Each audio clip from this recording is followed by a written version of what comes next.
I think when you have young men and women living together in close quarters, there's going to be always different kinds of contact. Some of it will be consensual and some of it won't. And unfortunately, when it's not consensual, it's a serious problem. And I think most universities in the United States are facing that. There's a variety of reasons why people may not report that they've been assaulted. They may be ashamed. They may be blaming themselves.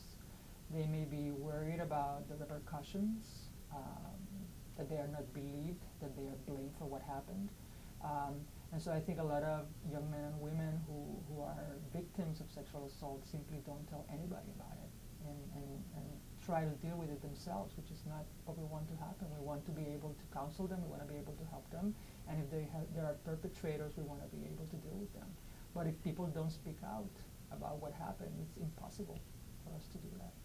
If the people who are in charge of implementing these kinds of policies at the university do their work, they're going to learn that some universities have been very successful at implementing programs that educate students to not commit sexual assault, to report it when they see it happening to someone else, to step up when they are the victims, right? And then to provide the counseling services necessary when someone is in fact a victim, so that they don't feel that they have been left to hang out to dry. I mean, they need support from the institution, not just the institution, but also their peers.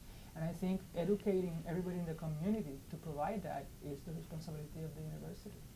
I think it keeps happening in universities and colleges because there is a culture of permissiveness. I think young men, there's an expectation that young men will be young men and that they will behave badly sometimes. And they're still early on in their lives. Do we want to create a situation where these boys' lives are ruined because they made a mistake one night? Sometimes I think there is this attitude. And not just among administrators. I think a lot of people in university communities feel this way. That they're young, they're going to do things, and they're going to make mistakes. And this is the time for them to make mistakes. Fine. But there are victims involved too. There are other people who live the consequences of those mistakes. And as long as the culture does not change and we take it seriously and we see it as an endemic problem of universities that needs to be tackled and prevented rather than simply tackled after it happens, we're going to continue seeing it.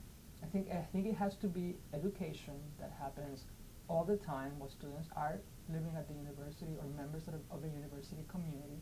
It has to be ongoing education that teaches them not only to report it when it happens, but also to prevent it from happening.